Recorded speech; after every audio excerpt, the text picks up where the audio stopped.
Bienvenue au coin du Fa. Servez-vous un petit café ou un petit thé chaud, enveloppez-vous confortablement dans votre couette et partons ensemble à l'aventure. Dans cette première série d'épisodes, nous allons nous intéresser à la mythologie grecque ainsi qu'aux légendes liées à la musique. La musique est une pièce maîtresse de la culture grecque ayant développé au fil des années une diversité incroyable due à l'intégration des différentes influences des cultures de l'Est et de l'Ouest. Sa longue histoire en Grèce remonte aux temps anciens, une période où la musique, la danse, le texte et la poésie faisaient partie intégrante de la vie. Un large éventail d'instruments était alors utilisé pour interpréter cette dernière, jouée lors de certaines occasions, comme les cérémonies religieuses, les fêtes, les funérailles, les mariages, ainsi que les activités athlétiques. Dans la Grèce antique, la musique était considérée comme un don des dieux, et ils estimaient qu'elle pouvait avoir un effet précieux sur le corps et l'esprit de l'auditeur. L'histoire de la musique dans la Grèce antique est si étroitement liée à la mythologie et aux légendes qu'il est souvent difficile de délier l'histoire avérée et vérifiée du mythe. Par exemple, l'invention de certains instruments a été attribuée à des divinités spécifiques, comme la lyre à Hermès, la flûte à Athéna et la flûte de Pan à Pan.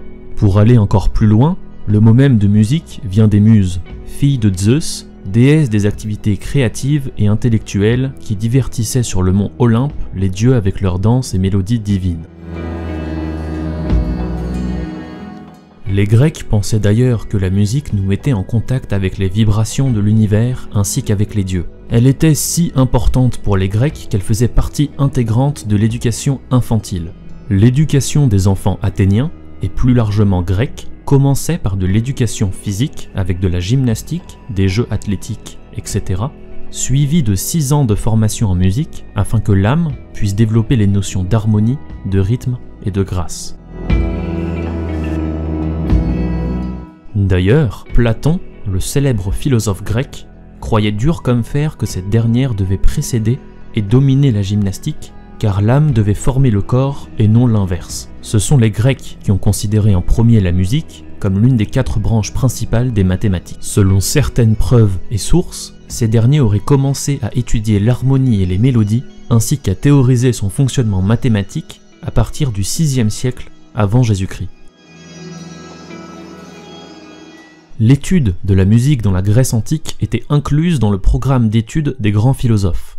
Pythagore, en particulier, croyait qu'elle était déléguée aux mêmes lois mathématiques de l'harmonie que la mécanique du cosmos, évoluant vers une idée connue sous le nom de musique des sphères, concept philosophique ancien considérant les proportions dans les mouvements des corps célestes, le soleil, la lune et les planètes, comme une forme de mélodie. Aucune autre civilisation ne tenait la musique en aussi haute estime que la Grèce antique. La musique dominait la vie religieuse, esthétique, morale et scientifique. Dans cette première série de vidéos au coin du Fa, nous nous intéresserons à la place de la musique dans la mythologie grecque, à ses créatures mythologiques, à ses épopées ainsi qu'à ses divinités et légendes. Nous naviguerons à travers le mythe de Pan, la place d'Orphée dans la musique, en passant par l'histoire d'Apollon et sa lyre et bien plus encore. Je vous donne rendez-vous dimanche prochain pour le premier épisode sur l'histoire d'Apollon et sa lyre.